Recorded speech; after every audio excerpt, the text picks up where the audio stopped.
Vice-versa hoje com Emílio Guerreiro do PSD e João Teixeira Lopes, do Bloco de Esquerda, está nos estúdios da RTP no Porto. Boa noite aos dois. Boa noite. João Teixeira Lopes, começo por si e a pergunta que lhe faço é esta. Agrada-lhe este modelo de supervisão bancária? Muito boa noite. Antes de mais, queria cumprimentar-vos. O modelo de supervisão bancária é uma necessidade, mas tem sérias limitações. Porquê é que eu digo que é uma necessidade? Porque sabemos bem que a crise atual se deveu, em boa medida, a uma desregulação tremenda no setor financeiro. Os bancos, o capital financeiro, esteve na origem desta crise. A desregulação, a falta de supervisão verificou-se com o estrondo, mas a verdade é que este modelo levanta também muitas dúvidas. Deixe-me expor-lhe algumas. Desde logo uma dúvida factual. Se bem se recorda, o Banco Central Europeu tinha feito há uns anos testes, os chamados testes de stress aos bancos europeus, e na altura os bancos irlandeses tiveram uma excelente nota.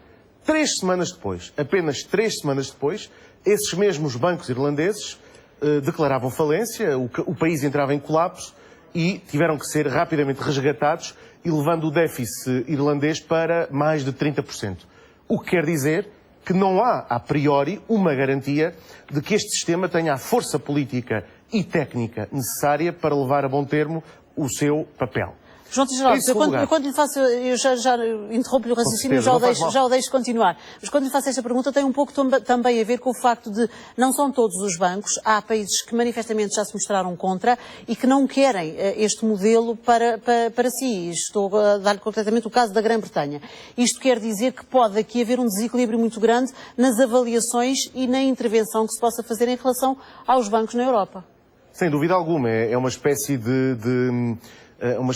de renda com muitos buracos, não é? Ou seja, há aqui muitos buracos que não estão devidamente tapados. Mas há outra questão que está relacionada com a sua pergunta. É que a Alemanha, que dirigiu, de alguma maneira, este processo a contragosto, mas acabou por dirigi-lo, acabou por comandá-lo, conseguiu que dos 6.000 bancos europeus, apenas 200, os maiores, estejam sob escrutínio deste esquema de supervisão. Porquê? Por uma razão muito simples, e convém dizê-lo, em tempos em que vivemos sob um diktat alemão, convém dizê-lo, porque boa parte dos bancos regionais alemães não têm condições hoje em dia para passar nos testes que este mecanismo de supervisão vier a fazer. Isto é, uma parte significativa dos bancos regionais alemães têm problemas gravíssimos de funcionamento e provavelmente teriam que ser também resgatados e, obviamente, há aqui uma jogada política da Sra. Merkel que condicionou este processo, que limitou este processo, nomeadamente devido a essa fraqueza, a esse calcanhar daqueles no gigante que nos impõe a nós, portugueses, bem como aos gregos e irlandeses, condições draconianas. Eles próprios têm também, a nível do seu sistema bancário, graves problemas. Por outro lado, e para finalizar, há uma outra questão que me parece importante, é que o facto de existir uma supervisão europeia não pode, de maneira nenhuma, fazer com que os bancos portugueses, que o Banco de Portugal, neste caso, descure o seu papel em relação à supervisão dos bancos portugueses. Internamente, muito bem. Claro, porque não se esqueça de uma questão, é uma lei. Quem está mais próximo tem possibilidade de controlar melhor. Quem está mais distante, e ainda por cima, tendo em conta que no passado houve erros crassos, pode evidentemente não ter a mesma facilidade de controle. É fundamental que os bancos portugueses sejam bem, controlados, fiscalizados pelo próprio Banco de Portugal. Muito bem, vamos ouvir também o Emílio Guerreiro em relação a isso e pegando nas palavras do João Teixeira Lopes. Emílio Guerreiro, hoje ouvimos o Governador do Banco de Portugal dizer que estava também ele satisfeito com este mecanismo de supervisão europeu. Bom, muito boa noite. De facto, assim é, e penso que os receios do João Teixeira Lopes relativamente a este último ponto são exatamente esclarecidos e desvanecidos pela forma e por tudo aquilo que o Sr. Governador do Banco de Portugal deixou claro hoje. Eu acho que há aqui um ganho muito importante para a Europa e, como tal, também para Portugal. Mesmo havendo desequilíbrio, não estando todos os bancos ao mesmo nível? Não estão todos os bancos ao mesmo nível, mas a intervenção é assegurada exatamente, quer por esta nova entidade, mas não se demitindo os bancos centrais dos países da sua atividade. Ou seja, há aqui, de facto, claramente, na minha opinião, um reforço de todo este processo. Porque nós não podemos, de facto, esquecer de que houve um falhanço na supervisão a nível dos bancos centrais. e criou, e que está muito ligado ao processo de crise em que vivemos. E por isso acho positivo que depois da proposta da Comissão Europeia que o Conselho agora de facto crie condições para que esta entidade de supervisão Deixa-me perguntar apareça. concretamente isto. Temos um supervisor europeu, o BCE, que vai supervisionar apenas alguns bancos europeus. E temos os supervisores nacionais que supervisionam Eu todos acho que será os mais bancos. fácil se nós percebemos que existe uma rede. Não é? Que existe uma rede na Mas Europa uma rede com patamares buracos, diferentes. ou não? Com patamares diferentes de intervenção. E se calhar o exemplo que o João Teixeira estava a dar dos bancos regionais alemães fará todo sentido que o Banco Central Alemão faça exatamente esse trabalho junto desses, mas se calhar os bancos maiores, aqueles de facto que têm uma outra dimensão, têm este mecanismo, porque os testes de stress, ao contrário do que o João Teixeira Lopes disse aqui, na minha opinião, deram exatamente esse alerta, ou seja, da necessidade de se reforçar os mecanismos de supervisão. E se há 2 anos atrás, 3 anos atrás, há 1 ano atrás, todos entendíamos que era necessário reforçar estes mecanismos de supervisão, eu saúdo com satisfação, de facto, que a Europa, no seu todo, tenha dado este passo em frente. E o que é que acontece, por hipótese, aos bancos norte-americanos que operam na Europa e que deviam ser supervisionados por este supervisor europeu, passa a expressão, e não são, porque não são europeus, mas que operam na Europa e que transacionam milhões de euros em todos os países da Europa. Sim. Nós temos que equacionar também que, paralelamente a isto, há um efeito de reganhar de confiança junto das instituições. Ou seja, e se nós conseguirmos, de facto, que as pessoas e todas as entidades que gravitam as empresas percebam que há aqui este mecanismo de reforço e que, de alguma forma, vem valorizar o papel de cada um dos bancos, poderá fazer a diferença relativamente àqueles que não são supervisionados, por uma questão da confiança que trazem ao mercado. E eu acho que também que é um efeito secundário, se é que lhe podemos chamar assim, mas que é positivo junto dos agentes económicos. E por isso penso que esse efeito também deverá ser ponderado no meio desta equação e se calhar responde à sua pergunta. Sr. Teixeira Lopes, em relação à questão concreta de Portugal, são 6 bancos que vão ser supervisionados, os outros não. Pode acontecer aqui um desequilíbrio grande até para os próprios bancos em relação ao trabalho que desenvolvem no nosso país? Sem dúvida. Repare, pode existir um desequilíbrio porque temos bancos portugueses que escapam a este controle europeu e apenas 6, como referiu, estão sob o seu escrutínio, e simultaneamente porque há bancos europeus de países como o Reino Unido que não estão sob esta supervisão que atuam em Portugal. Logo, é um esquema ainda bastante limitado e, volto a dizer, é um esquema limitado com deficiências evidentes devido, uma vez mais, à vontade política alemã que limitou a extensão deste poder de supervisão. E isso, a meu ver, é preocupante. É preocupante como a Alemanha continua a impor, a seu bel prazer, regras aos restantes países europeus, mesmo nesta questão tão sensível da regulação de um setor visivelmente amigo da desregulação e que tem vivido, infelizmente, tem lucrado, tem se ingrado devido à própria desregulação, isto é, à ausência de supervisão. Emílio Guerreiro, quando eu estava a fazer a pergunta ao João Teixeira Lopes, viu dizer que não, porque não concorda com este desequilíbrio. Este papão da Alemanha, eu percebo claramente o discurso do João Teixeira Lopes, mas enfim, eu peço desculpa por fazer estes trajeitos mais irónicos, porque, quer dizer, eu não tenho medo do papão alemão. Quer dizer, isto é uma decisão do Conselho, vai indo ao Parlamento Europeu e depois é assim, nós não podemos dizer que o Banco de Portugal, ou seja, que os bancos centrais dos países não podem ser esvaziados. Não podemos fazer de conta que ouvimos hoje ao nosso governador do Banco de Portugal a dizer que concorda com esta solução e que o Banco de Portugal se envolveu nela e que tem o seu papel a de fazer, e depois afirmarmos pelo facto de 6 bancos portugueses é que vão estar, digamos, sob a alçada também desta nova entidade, que os outros demais não vão ser... Na sua opinião, qual vai ser o papel do Banco de Portugal em relação a estes 6 bancos portugueses que vão ser supervisionados pelo Banco Central? Nós temos uma decisão política da Europa extremamente importante, que é da criação desta entidade de supervisão, que, se tudo correr bem, estará no terreno, na sua plenitude, no dia 1 de março de 2014. Ou seja, o Banco Central Europeu e as entidades estão, todas elas, articuladas com os diversos bancos centrais.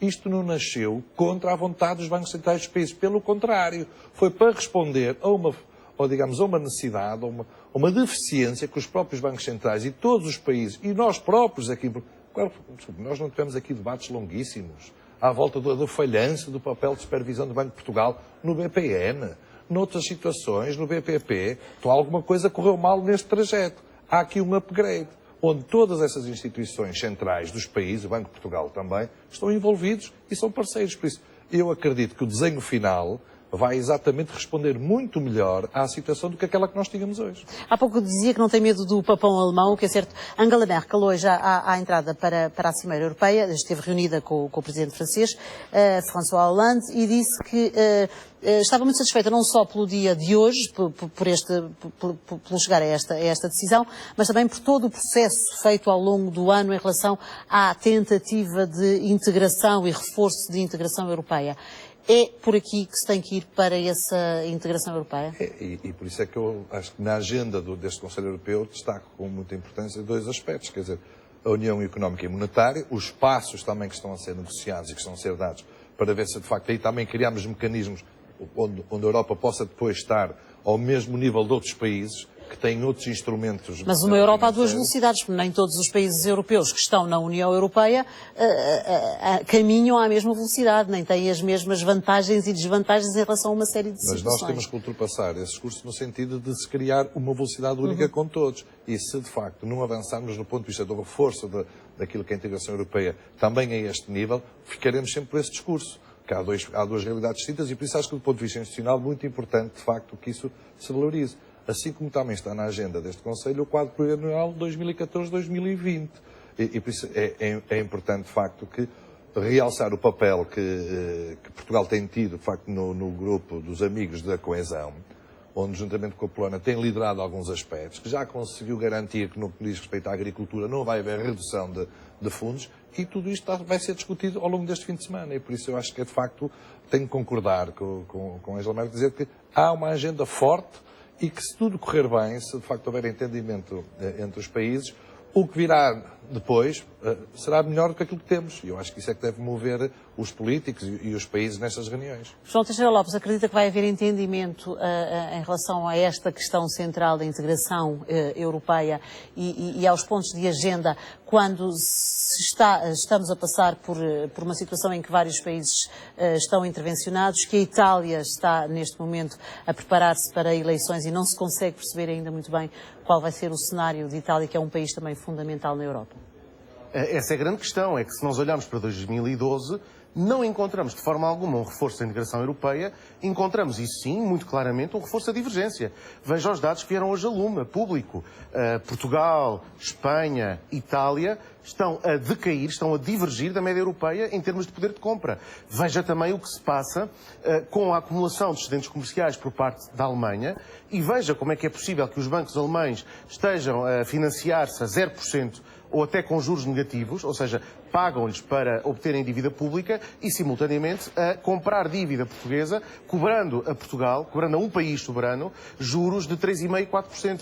Esta situação é verdadeiramente explosiva. Isto é tudo menos integração. Isto é, na verdade, uma Europa que não está a ser amiga dos povos, não está a ser amiga da solidariedade e está a servir interesses financeiros que se escondem por trás de governos. Eu, quando falo da Alemanha e do suposto papão alemão, não estou a tentar pessoalizar num povo, nada tem contra o povo alemão, num país, nada tem contra a Alemanha, nem tão pouco na Sra. Merkel. A Sra. Merkel é o rosto de profundos interesses financeiros de um sistema bancário fortíssimo que tem explorado países como Portugal para se fortalecer. E eu não posso aceitar que um país em dificuldades tão sérias, pessoas que estão a passar por dificuldades tão grandes como os portugueses, estejam a ser, digamos assim, expropriados da sua própria riqueza nacional em favor de bancos alemães. Isso eu não posso. E, na verdade, este mesmo esquema de supervisão, mais uma vez, deixando de fora os bancos alemães que estão em dificuldades, mostra quem manda na Europa e porque é que manda. Emílio Guerreiro, é possível chegar a essa coesão de que fala com esta apresentação que o João Teixeira Lopes fez? Nós estamos a discutir aquilo que vai estar em cima da mesa na Cimeira. E é uma proposta para a criação da União Económica Monetária que se desenvolve em 3 estádios. Ou seja, num primeiro momento, no ano 2012, 2013, estes passos têm vindo a ser dados e culminaram agora exatamente com a criação desta entidade de supervisão.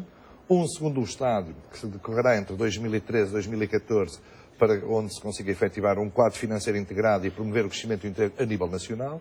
e um estádio 3, que é pós-2014, com o mecanismo comum de estabilização financeira e aprofundando a coordenação financeira das políticas nacionais, ou seja, respondendo aos desequilíbrios e às diferentes realidades que existiram até este momento. E perante o cenário que existiu até agora, acha que a Alemanha está disposta a ceder também numa série de medidas que tem adotado tem demonstrado e que tem essa imposto? vontade porque está satisfeita, como ouvimos a senhora chanceler, com aquilo que tem sido o desenvolvimento e o reforço. Ou seja, isto está criado, digamos aqui, um desenho institucional para que as deficiências que existem hoje, a partir de 2014, 2015, deixem de existir. Estas coisas não se fazem assim com um clique, como nós já percebemos as dificuldades. Mas percebemos que há uma vontade política da maioria dos países, não podemos dizer todos porque a decisão não está tomada, mas da maioria dos países, por aquilo que fomos vendo, no sentido de resolver estas situações. Porquê? Porque a situação atual, com as assimetrias que existem, não satisfaz ninguém. Cria desequilíbrios entre a Europa e a coesão europeia, que é fundamental, fica colocada em causa. E por isso é que eu acho positivo que os países, em função da crise e da situação atual, tenham de facto esta vontade política de resolver institucionalmente aquilo que não está resolvido. Que era aquilo que se reclamava aqui também, que era necessário que a Europa criasse os mecanismos para que estas assimetrias desaparecessem. Agora que eles finalmente conseguem estar agendados em cima da mesa para que a Cimeira possa deliberar sobre isto, é importante, acho que é reforçar positivamente a decisão de criar os instrumentos e esperarmos que todos os países sejam capazes de atingir os objetivos que todos nós desejamos. João Teixeira Lopes, não acha que é importante também termos, não a curto prazo, mas a médio prazo, ou voltarmos a ter uma Europa coesa e forte, não só em termos de moeda, mas em termos de peso político também e geoestratégico em relação a todas as outras potências mundiais? Sem dúvida. Eu sou por mais Europa, eu não sou por menos Europa. Mas não sou é por esta Europa que se está a construir, absolutamente fragmentada, dualizada. Repare... Mas não admite a possibilidade de haver ajustamentos e cedências também por parte dos países mais fortes e mais ricos europeus para que haja menos desequilíbrios como acontecem agora? É imperioso. Se isso não acontecer, é o fim do projeto europeu tal como o conhecemos. Mas eu acredito também que isso só acontecerá com uma forte pressão das populações no sentido de se mudar o rumo atual das políticas. Esta austeridade infinita, esta austeridade que nos afunda cada vez mais, ou está nos antípodas do caminho da construção europeia. Nós só podemos, na verdade, ter uma Europa de crescimento, de emprego e de solidariedade se outros passos decisivos forem tomados. Nomeadamente a questão da emissão de dívida europeia conjunta pelo Banco Central Europeu. Essa questão está adiada para as calendas e ela é, na verdade, a pedra de toque para que possamos ter uma Europa muito mais equilibrada. E quando eu ouço o Emílio Guerreiro falar nestes passos progressivos e em 2014, o meu receio é que em 2014 a política terra queimada que as orientações do Diretório Europeu, da Sra. Merkel e obviamente as políticas do governo português têm conduzido, nos deixem numa situação em que a capacidade de recuperação portuguesa será dificílima e estaremos numa situação de grande constrangimento. Por isso, parece-me que estes passos da supervisão, sendo importantes, volto a dizer, de facto, há desregulação do setor financeiro, essa desregulação alimenta interesses bem obscuros, é preciso supervisão, mas é preciso bem mais do que isso, é preciso uma supervisão que abranja todo o sistema bancário e, acima de tudo, é preciso que o Banco Central Europeu seja capaz de emitir dívida conjunta. Sem isso, evidentemente, nós continuaremos nesta situação de chantagem permanente que a Alemanha nos coloca e de expropriação, de agiotagem, porque, na verdade, o sistema bancário o sistema bancário internacional, europeu, alemão, está a aproveitar-se dos países periféricos, nomeadamente Portugal. Eu, o que eu gostaria de dizer é que, de facto, esse caminho que o João Teixeira Lopes diz que é necessário fazer é exatamente aquele que a União Económica e Monetária vai proporcionar. E, por alguma razão, não é só a Alemanha que está satisfeita com o desenlace e com a possibilidade disto vir a acontecer. Nós tivemos a oportunidade também de ver, neste mesmo jornal, uma peça onde o Sr. François Hollande dá conta também da enorme satisfação que a França tem. E se formos Angela Merkel e François Hollande estiveram reunidos antes do arranque da Cimeira. Quer dizer, por isso é que, há um bocado, quando ironizava com a questão do papão alemão, é que eu percebo que, do ponto de vista do Bloco de Esquerda, seja preciso focalizar isto na Angela Merkel e também no governo português. E esquecendo-se que isto não é uma decisão a um, é uma decisão transversal, que envolve todos os outros países também. E por isso eu também percebo que não se queira falar do papel que Portugal tem nos amigos da coesão, onde se discutem os fundos comunitários que vêm em 2014 a 2020. Porque aí, pronto, Para bem do país, Portugal tem um papel liderante. Para mal do Bloco de Esquerda, quem lidera é Pedro Passos Coelho. Eu percebo isto, mas quer dizer... Portugal é um papel liderante a nível europeu. Portugal tem sido uma quando as coisas correm mal, é um aborrecimento. Total. Quando as coisas, não existe. quando as coisas correm mal, a culpa é nossa. Quando as coisas correm bem, é melhor nem falarmos nisso, porque não vão as pessoas acreditar que há coisas muito positivas a fazerem-se. E esta claramente é uma. Quer dizer, nós conseguimos, este governo conseguiu que os valores que eram supostos serem largamente diminuídos na área da agricultura fossem mantidos. Há semanas atrás, a posição dominante dos países, dos nossos parceiros europeus, era reduzir significativamente o envelope financeiro para a agricultura entre 2014 e 2020 em muito. Mas este governo conseguiu que não reduzissem. Mas isso não interessa para o Bloco de Esquerda. Os fundos estruturais vão reduzir. Interessa para o português. Os fundos estruturais vão Felizmente reduzir. interessa O para os orçamento europeu portugueses. vai-se reduzir. Acha que isso é uma grande vitória para Portugal? Nós estamos Porque numa eu situação estou a dar de um profunda exemplo recessão. concreto daquilo que E eu estou-lhe a dar sucedeu, um que está no contra-exemplo. debate Não em cima parece da que isso mesa, seja propriamente está em cima um da grande mesa, tem a ver com aquilo que aconteceu com a agricultura. Em que todos os senhores também achavam que ia acontecer aquilo que os outros países queriam, mas felizmente para nós aconteceu aquilo que Portugal e a Polónia queriam, que era manter o mesmo nível de financiamento. E esse envelope está fechado. Vamos discutir os outros. O nosso Primeiro-Ministro já deu mostras daquilo em reuniões anteriores que não está disponível para aceitar os cortes cegos dos fundos comunitários. Já conseguiu resolver um problema da agricultura. Vamos aos outros. E eu acredito que, peça a peça, o puzzle no final será extremamente positivo para todos nós. João Teixeira Lopes, Xavier Correia, obrigado por ter estado esta noite. Muito obrigado. Muito boa noite. Obrigado.